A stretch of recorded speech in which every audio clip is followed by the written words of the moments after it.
Rightio, guys. Welcome from around the world and locally here in Tassie.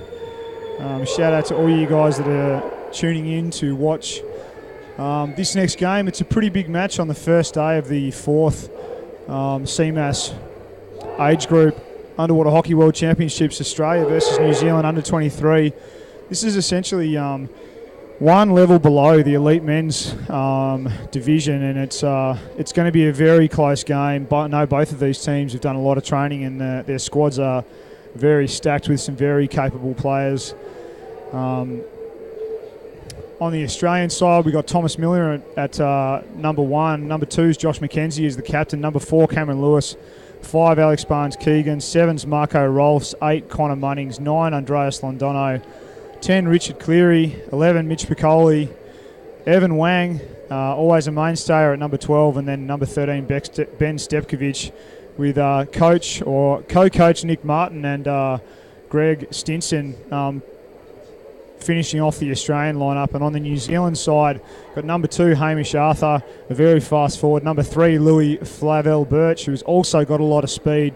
Number 4, Daniel Kemp. Number 5, Nick Houston. 6 is Dylan Booth. 7, Scott Knowles. 8, Ben Richards. 9, Liam Robertson. 10, Ben Pavior Smith. 11, Joel Samuel. 12, Nick Healy. And 13, Clark Samuel, with coach Matt Hart finishing off the New Zealand lineup. Obviously, the Trans-Tasman competition over the years has been a very traditional competition with a lot of competitiveness going across the ditch, and I'm sure today will be no different. So far, we've had a lot of really good games today. Opening up with another Trans-Tasman competition, the women's under-19 versus New Zealand team versus the women's under-19 Australian team. The Kiwis were victorious in that matchup. The men's 19 Oz versus the men's 19 New Zealand following next. And I'm pretty sure they just went down 2-1 to the Kiwis. The men's 19 French against the men's 19 USA, where the French were definitive victors. The women's 23 South Africa versus the women's 23 Argentina, and the South Africans came up in that game. The women's 23 Oz versus women's 23 New Zealanders, which I believe, actually I'm not quite sure what the score was on that one, but they did play, and I'll find out the score for you in a second. And then a couple of other Oz versus Colombia women's 19 and South Africa versus Canada women's 19, also very close games. And here we find ourselves at game 15, 35 seconds to go. Coiled springs I can see on both walls with the Kiwis and the Australians. The 30-second whistle has gone for the chief referee. What goes through players' minds at this point in their in basically the biggest match they're probably going to have today and probably for the next few days? You know, they're just trying to settle the nerves. They're trying to keep the oxygen levels up, because for the first 5 to 7 minutes of this game, they are all going to be operating on the red line and trying to affect the game as best they can and play their plan to the best of their ability. So here we go, off the kickoff, and the lads spring off the wall with a big swim from the Kiwis in onto the puck, winning that strike and coming through the line of the Australians straight down the middle of the court. The Aussies basically doing a good job of keeping them from coming down the centre channel, and the refs have called their first infringement. It's going the favour of the Australians with the advantage for a little hand foul chop indicated by the referees. The Aussies set up and down the lads go. Everyone's got good bottom position at this time. A nice press by the Kiwis and a good flick by the Australians in through the line of the Kiwis. A left-hand drive over to the middle of the court from the right, and the puck is kind of stagnated with a big push by the Aussies down the centre channel right in front of the tray. It's gone out to the corner now, which is definitely where the Kiwis want the puck, that close to their defensive goal tray, right into the corner. And number 7 makes sure that it's safe in there before he hands the puck off to number 4 from Kiwi. And obviously there's a lot of pressure on those guys in those cases. The referee was playing advantage there, I think, to the Kiwis. A good drive by the Kiwis with a lot of backswimming happening for the Australian defenders. There's some numbers on the bottom, but the Kiwis have got some good numbers behind the puck with another ref's call, an advantage puck. This time, I believe it is against the Aussies. pushing the Australians back, and the Kiwis are setting up one in front of the player and one to the side with most of the Kiwis on the wall. It's going to be interesting to see how the Kiwis line up with their game plan today, whether or not they play into the space or they decide to play the wall. They are known to do both. They are playing, or have been playing, a 2-3-1 structure over the last few years, and that has worked rather well for them. Whether or not they decide to play in the space against the Aussies, though, which is definitely where the Australians like to have the puck, I guess we'll see as the game progresses. Another call from the refs. An infringement on number 13, Ben Stepkovic, for barging. And the Kiwis get another advantage puck in deep defence for the Aussies.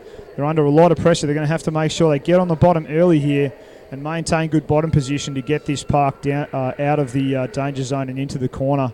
The Kiwis take the flick to the side man, who's sitting to the right on the Australian right-hand side of the tray, and the Aussies easily defend that to the corner. Good numbers for the Australians, and Ben Stepkovic stays down for a long time trying to make sure that puck is stayed safe. As they try and drive the puck close to their sub bench, get some fresh subs in there. As you can see, they're swapping players now and try and drive that puck out. The Kiwis doing a very good job of just basically bottling the puck up and not letting it come too far out of the defensive area. In front of the tray, that's where the puck is right now, with a lot of pressure being applied by the Kiwi lads. And in the box just arrived, I've got a Kiwi representative here. You want to introduce yourself to the crowd, mate? G'day, yeah. Anton, one of the New Zealand referees over here for this. Welcome. Fantastic championships. Yeah, welcome, Anton. You just got out of the pool. You've just been doing some reffing? Yes, just reffed the Canadian under-19s against the South African under-19s. It was a very close match, despite what the scoreboard said.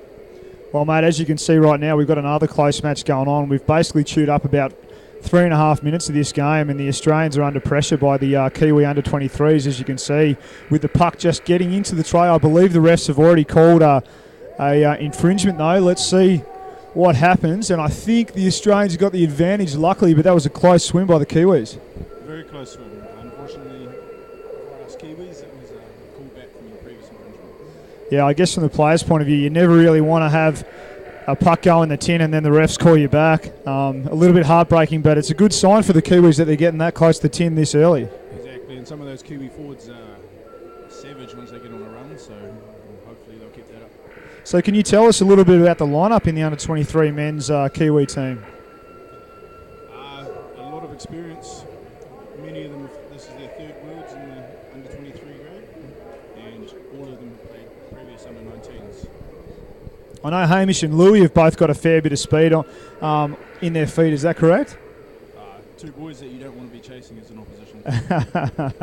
Yeah, I had the pleasure of chasing them, or trying to, last year in Colombia, and it wasn't very effective. So I can speak firsthand into how fast those guys are, and I believe they're looking a lot fitter than they were last year. Oh, they're very lean at the moment. Hamish Arthur is looking all muscle.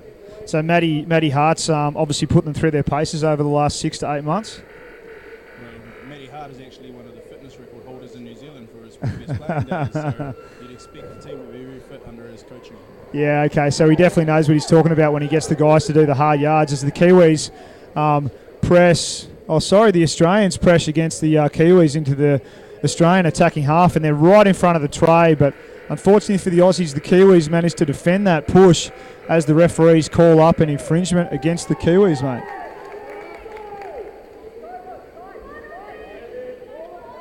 So Kiwi number 8, Ben Richards, has just been given a warning for chopping as he subs out and gets another fresh Kiwi guy into the court.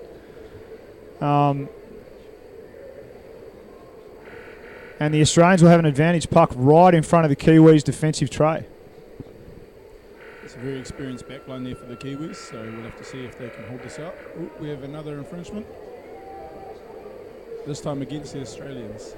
Yeah, that's right. Unfortunately, the Aussies did something wrong there in the eyes of the ref, and they've just been pushed back, so their advantage puck basically went nowhere.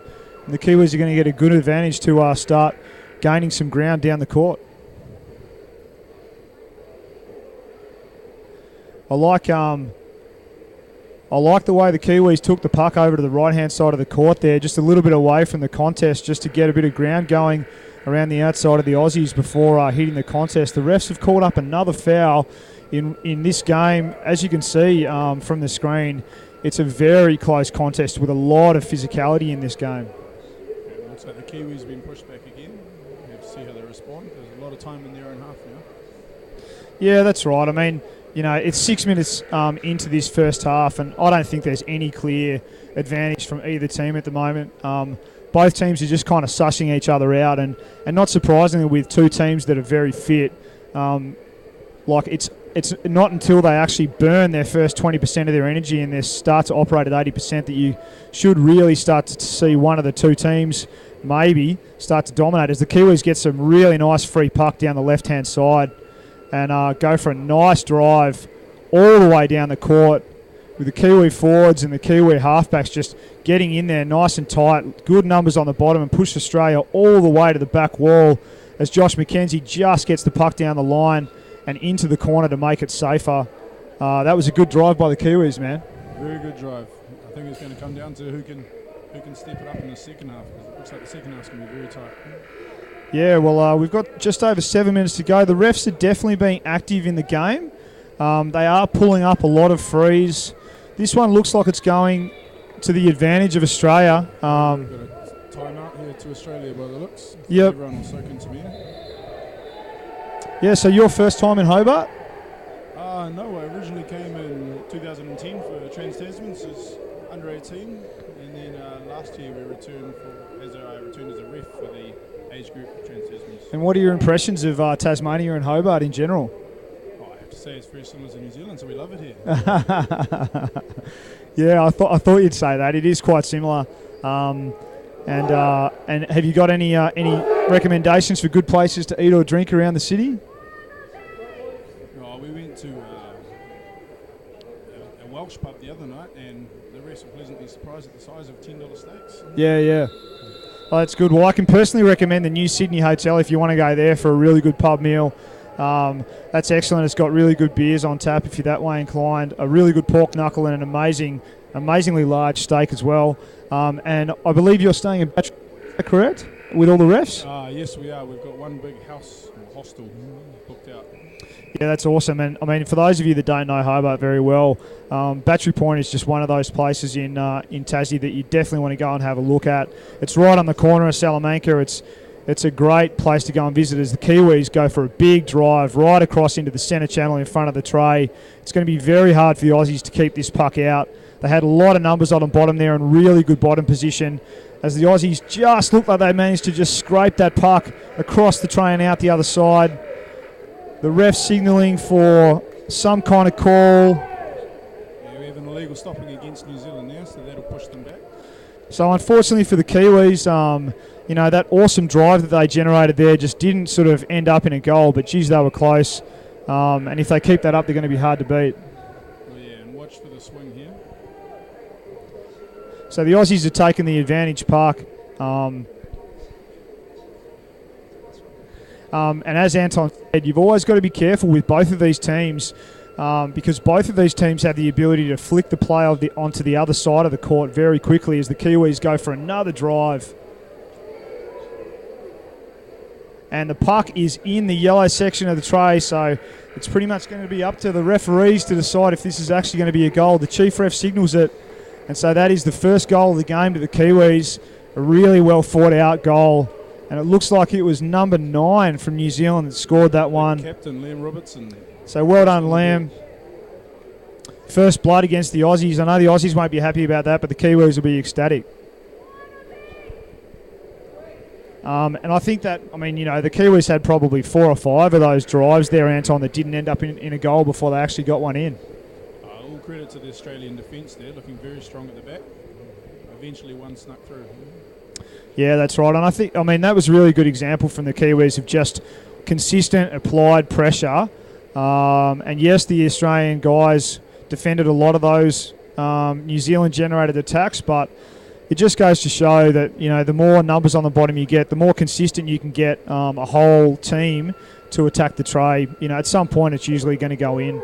It's very hard for a defensive team to consistently defend real hard press 45s a goal. The refs have called up another We have a stick infringement once again against New Zealand, so that'll set them back into their own half. Yeah, so another advantage puck for the Aussies. The Kiwis are calling a timeout at the moment, so looks like both teams will get about a minute off.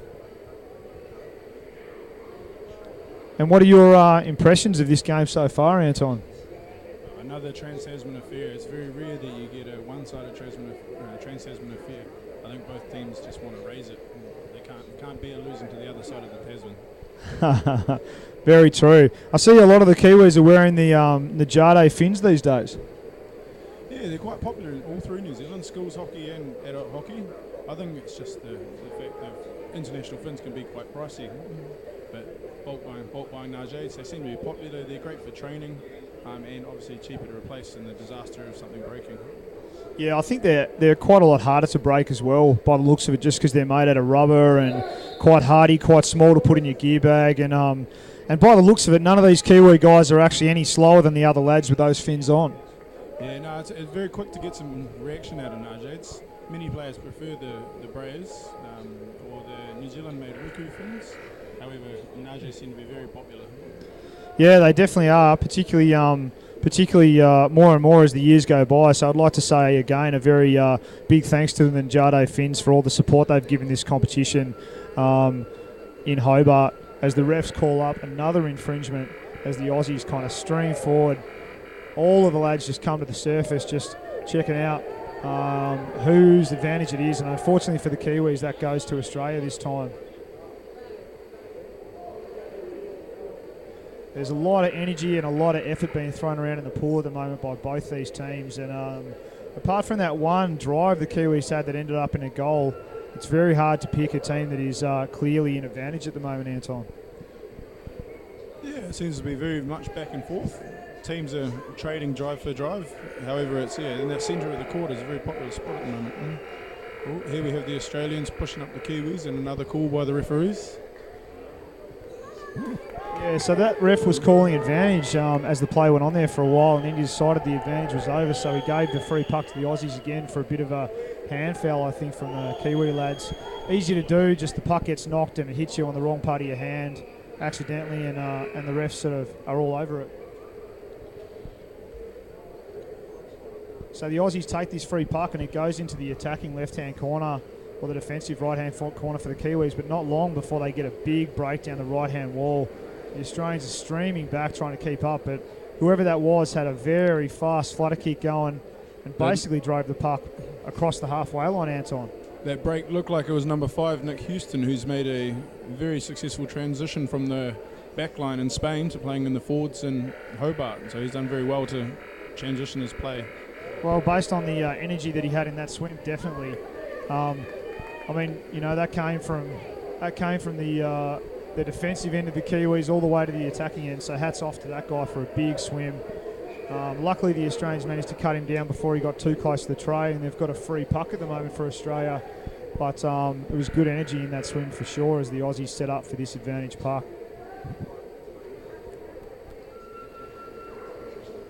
So the play is basically sticking on the left-hand side. The Aussies drive forward and the Kiwis kind of get driven back.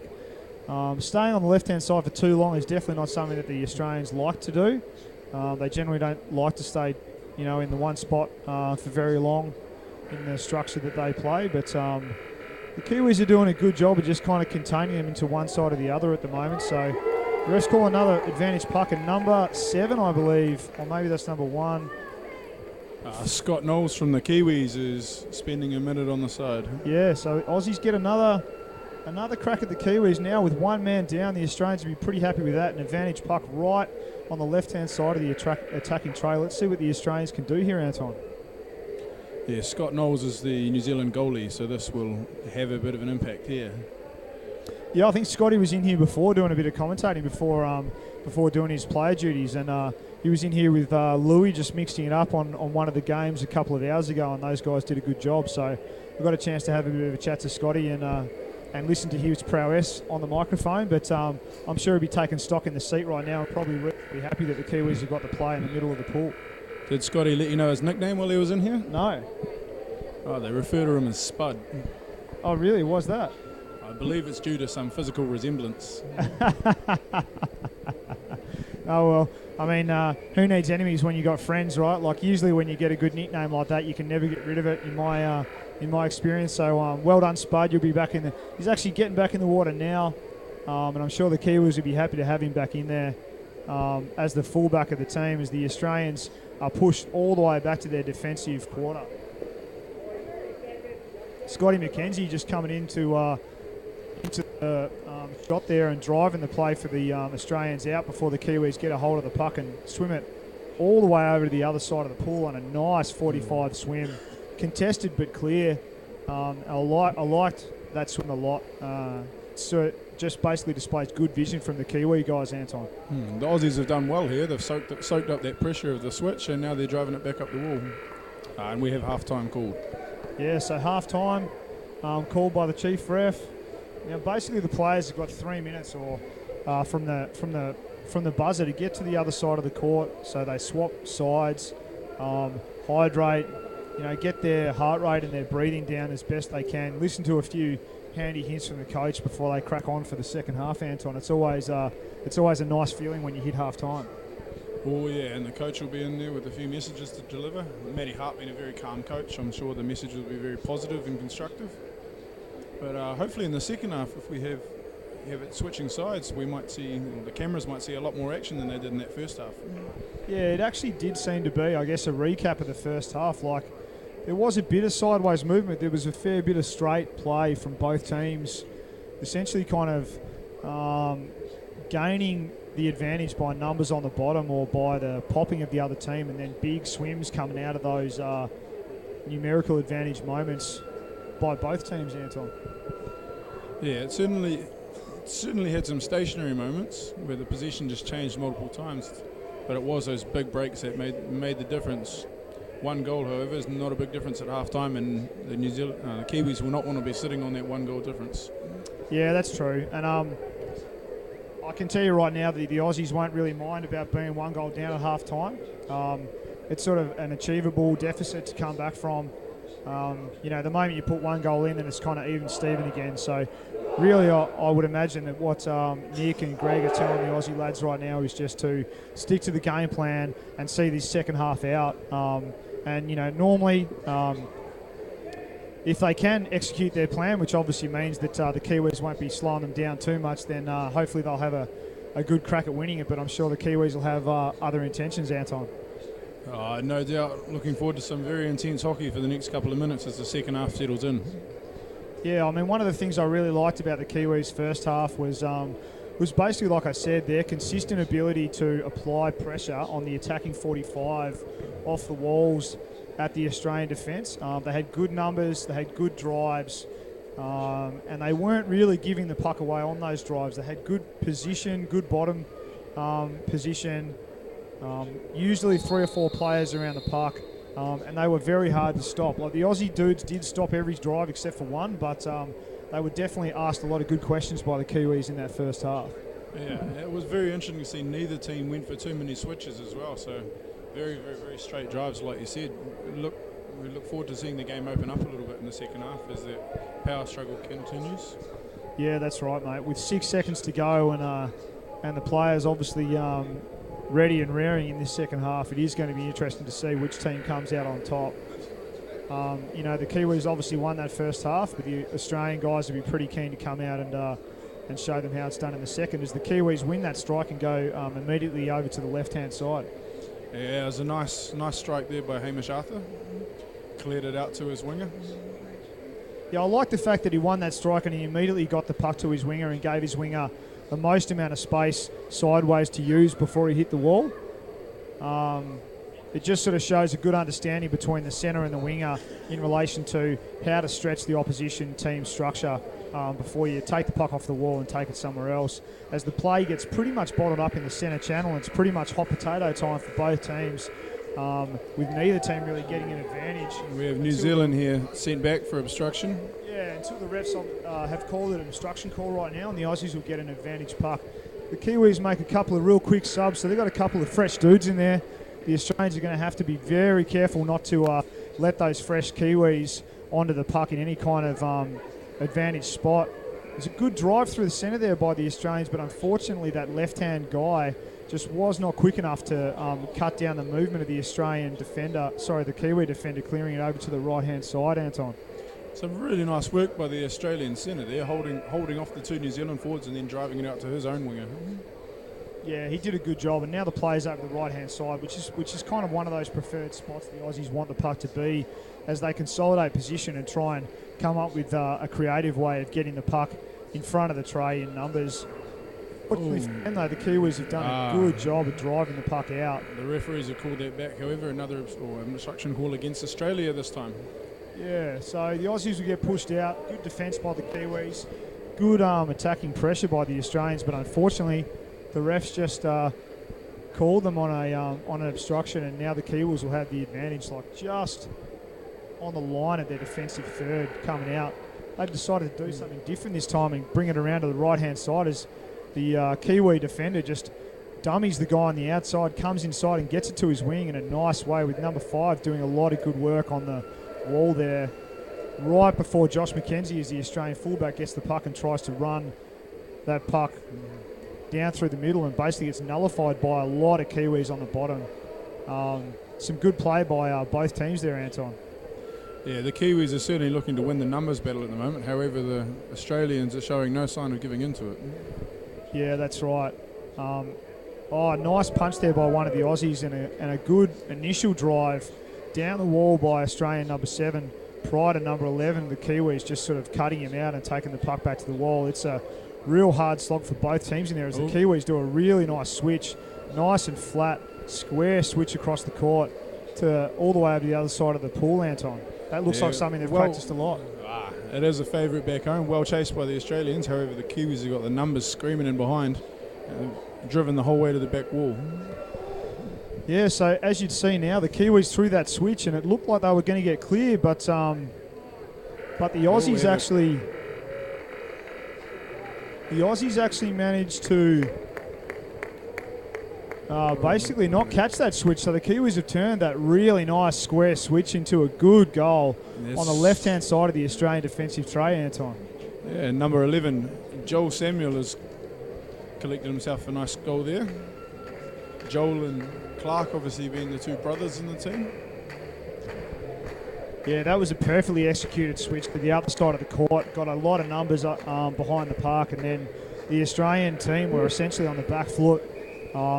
And unfortunately for the Aussies, the Kiwis basically just didn't allow them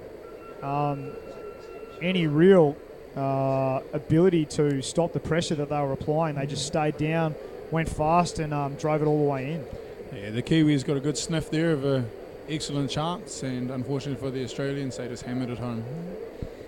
Yeah, and it's nice to see. I know prior to the competition starting, there was a few rumours about the Kiwis maybe going back to playing a little bit more on the wall, but I haven't seen any of that play in this game at all, Anton. Yeah, it's never been a favourite of the Kiwis to stick to the wall. It certainly locks up the game and slows it up for the Kiwis who love their fitness, but it also brings the rest into the game with the walls just drawing a load of fouls. Yeah, so Kiwis have got it in the attacking right-hand corner of the court for them right now as the Aussies are doing a lot of work to just sort of drive it out of that corner and consolidate. They're getting a couple of subs in, and hopefully those fresh players will do some good for their structure as they try and get it out of the corner there, Anton. Yeah, some strong work from the Australian centre. Australia managed to drive it out briefly, however the Kiwis seem to have caught it and pushing it back again. Yeah, that's right. The Kiwis are definitely doing a good job of keeping the Australian defence under pressure. A couple more subs happening for the Australians now as the Kiwis drive the puck on a good 45 back into the tray. And I don't know if that puck went into the tray or not. I think the buzzer is going and the ref is saying no goal, but one of the other refs is calling a ref's timeout. So I think this is going to be a bit of a contentious issue here, Anton. Yeah, certainly an obstruction call on a charge like that. They haven't signalled a direction yet, so we need to see what they're discussing. Yeah, I mean, I guess from the defending team point of view, it's never good when one of the refs is saying no goal and the other ref goes ref's timeout, because then you know that there's probably a little bit of a disagreement. But at the end of the day, all you can do is just let the refs have their little conference and decide on whose puck it is. And in this case, luckily for Australia, it's an advantage puck for them. And I believe that one of the refs is just called... the New Zealand captain is asking the referees to watch for the illegal use of the free arm. Yeah, okay. So off we go.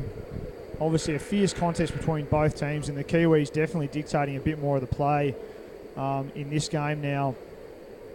2-0 up with 9 minutes to go. It's going to be interesting to see if the Aussies will be able to put a goal in the tin.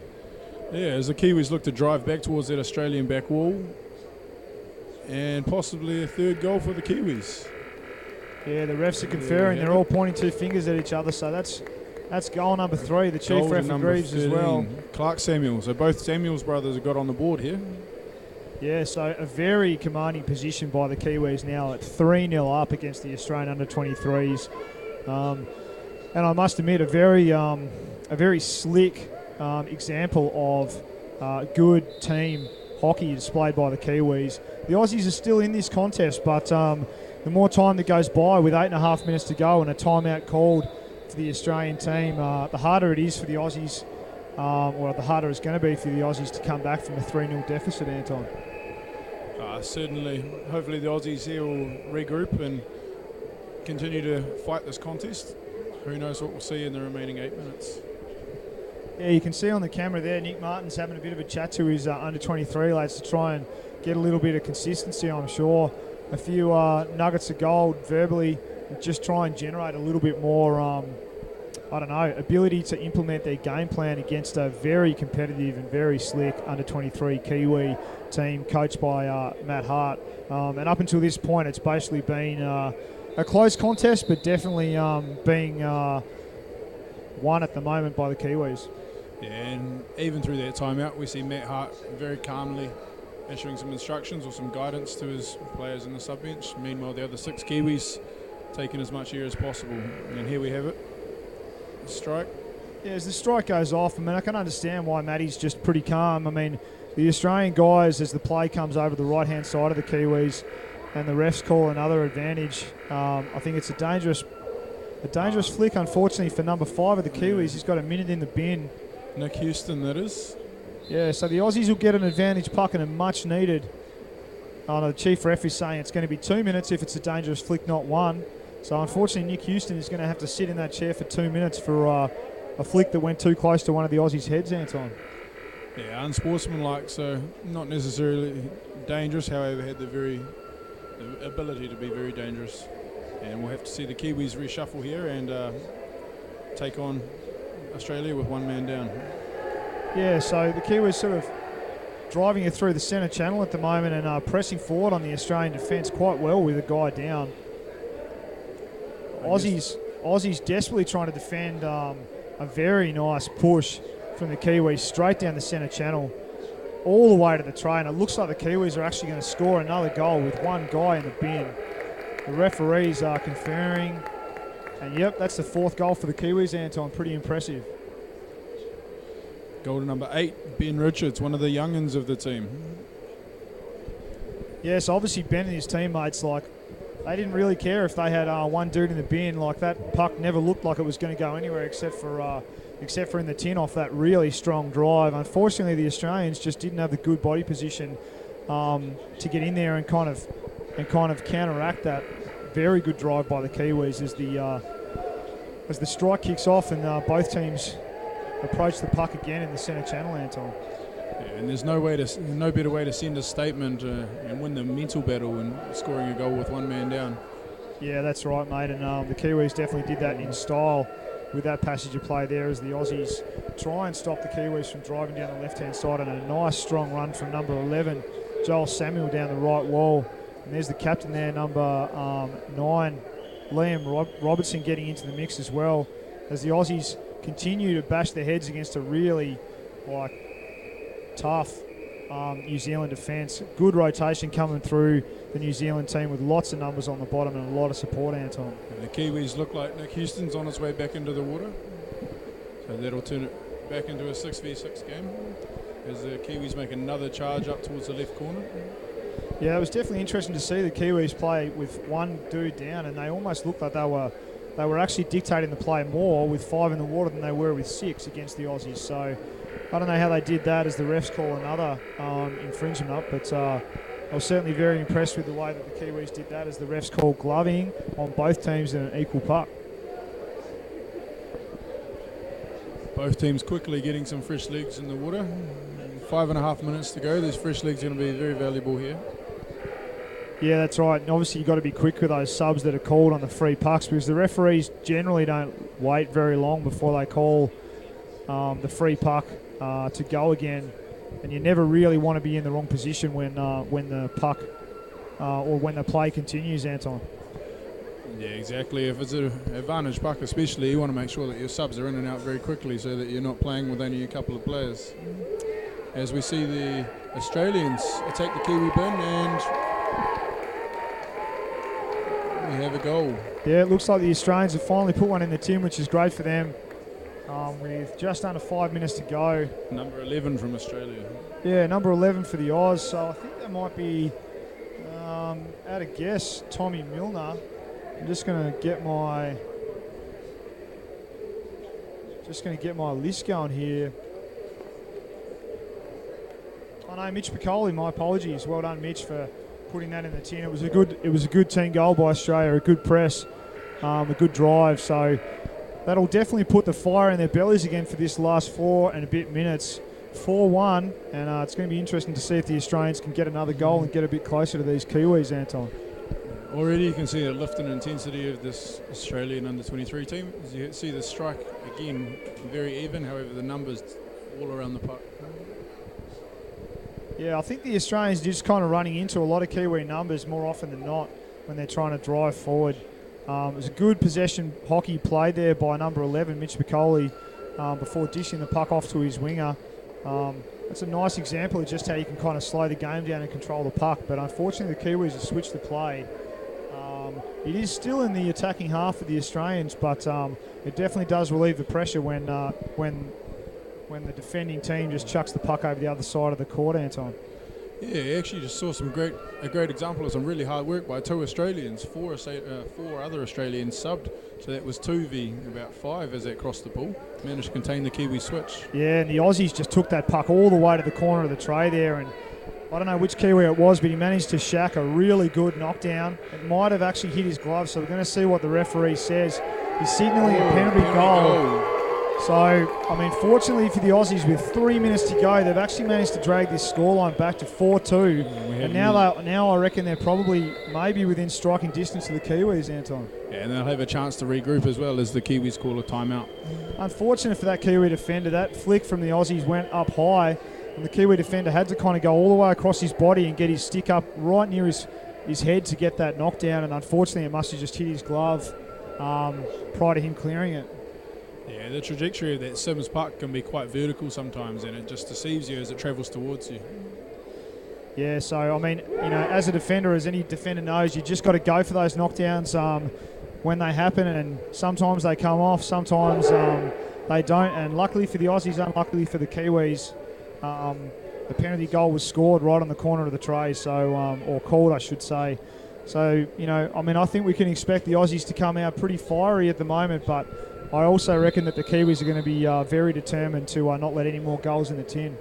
Yeah, letting 2 goals in will disappoint the Kiwis, so I'm sure they'll come out very hard here to try and rectify that. Yeah, it's going to be interesting to see if the Kiwis just keep on attacking like they have all game, or if they actually just change the game plan a bit and just focus a little bit more on possession. But they win that strike and they basically just come straight through the middle of the Australians on some kind of spear play tactic. So you can see all of the Kiwis are down except for one. So they obviously just decided that they weren't going to give the Aussies any room to move as they just go for a big drive. The referee's call. Looks like we have an Australian here. Oh, he's just been sent back. The referee signalled him, however, he's just been penalised, not given time in the bin. Yeah, that's right. So I think the ref was pretty keen to let him know that he actually did foul the Kiwis, but didn't decide that it was malicious. So decided not to chuck him out for a minute. As the Kiwis take the advantage puck and they basically just press the Aussies right on their defensive tray. Lots of Kiwis on the bottom with a little crocodile roll move going on there, I think, from Kiwi number 8, which is Connor Munnings. right on the corner of the tray. Oh, sorry, that was the wrong list. It was Ben Richards with There the you little go. crocodile. The ref's seen something. He's calling a glove against the Kiwis, which is very lucky for the Australians because the puck was, a couple of bees' widths away from going in the tin there as the Australians get a reprieve, Anton. Yes, and I'm sure the Australians will lift with that, knowing that they've just had successfully defended, and we'll see if they can push down the pool with this advantage puck. Yeah, so it looks like the Aussies are going to drill it out to the left-hand side, right underneath their sub-bench, and two Kiwis come straight across to stop them from coming down the wall. You can see two more Kiwis basically stopping it from coming inside, forward on a 45 or down the wall as well. So a nice structure from the Kiwis as they try and bring it off the wall and drive it back in on a 45. The refs are playing advantage at the moment for something as the Australians desperately try to get it out of the fence. And finally the referee calls an infringement on someone chopping against the Aussies. So the Kiwis are going to have another crack at their attacking goal, Anton. Yeah, heading right to left, so expect to see a set play here. Yeah, the Kiwis do love their set plays, particularly this coast of goals.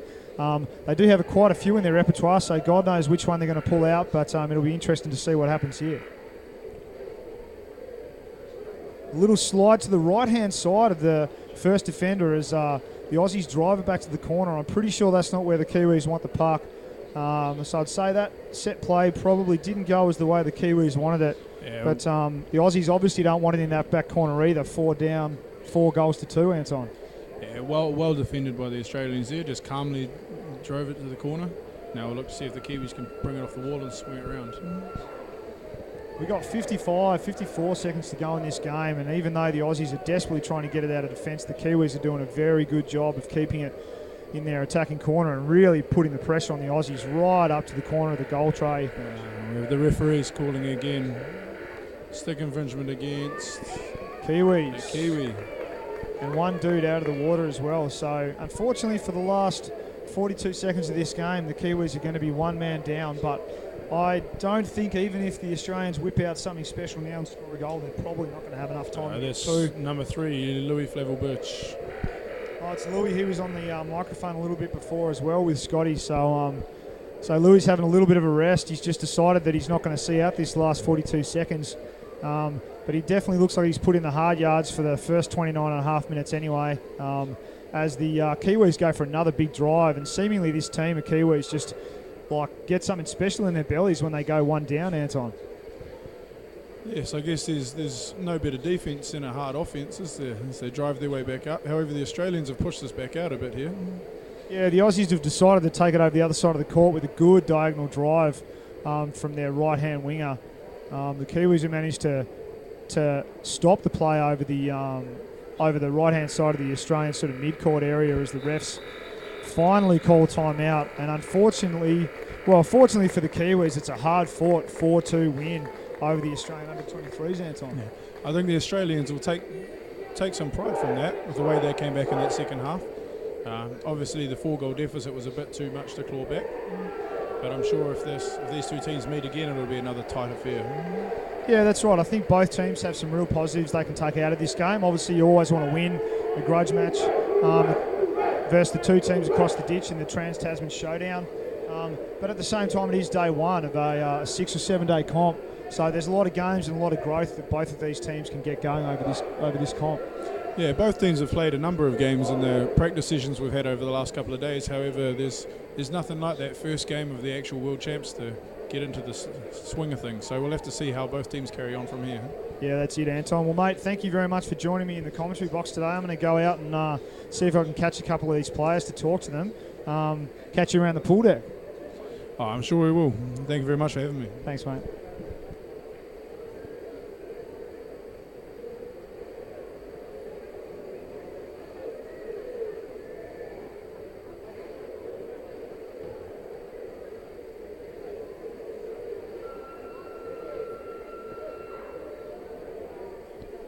And just for those that are still listening, the game that's coming up next is the men's under-23 Argentinians versus the men's under-23 South Africans. So stay tuned for that match. It's going to be a good one, and I'll see you on the pool deck in a sec.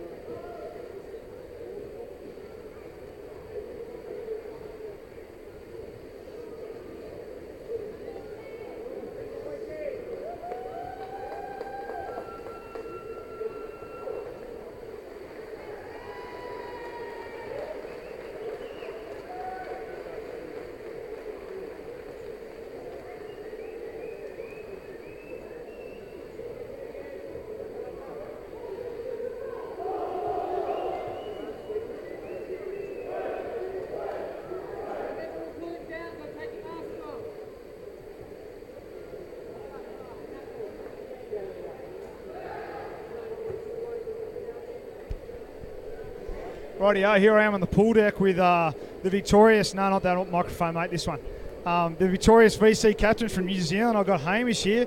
Mate, tell us a bit about the game. How did you feel in there? Oh, it was pretty full on.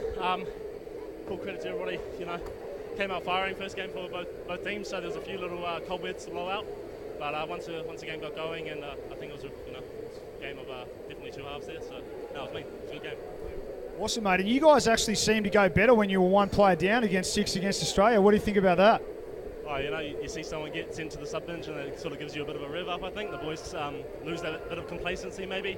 So you have to know you have to really work hard to earn the goals. So yeah, we like to play the same way when we go down a player. So it's just as strong.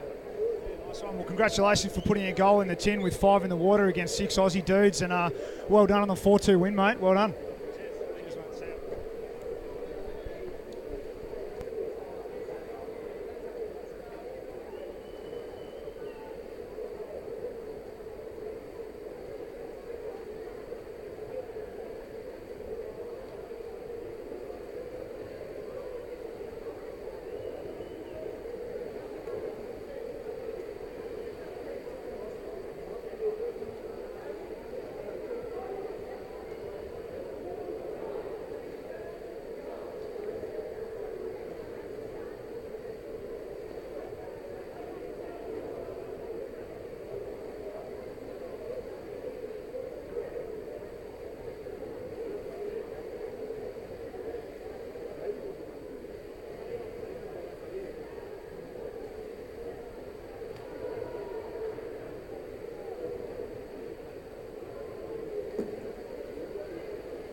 And just quickly sprinting over here to have a quick chat to me from the Australian perspective, we've got Richard Cleary, number 10 for Aussie. How you going, dude? Good, thanks. Yourself? Yeah, not too bad, mate. Tell me a bit about how that game felt for you. Pretty good. We actually got to play our own game, which was really nice. The score didn't reflect it. We had a couple of soft spots where we broke down, but we held our own in there and we're pretty happy. Yeah, I mean, you went 4-2 down and obviously got some a few learning lessons to go, but I thought that there's a lot of positives you can get from that game. Yeah, you pick up the positives. You look at the negatives and see what you have to work on in there, and the couple of things we'll work on, we'll be back firing at them next time. Yeah, cool, mate. Well, congratulations. It's early days in the competition, right? So best of luck with the rest of the comp. Thanks, Stu. See you, buddy.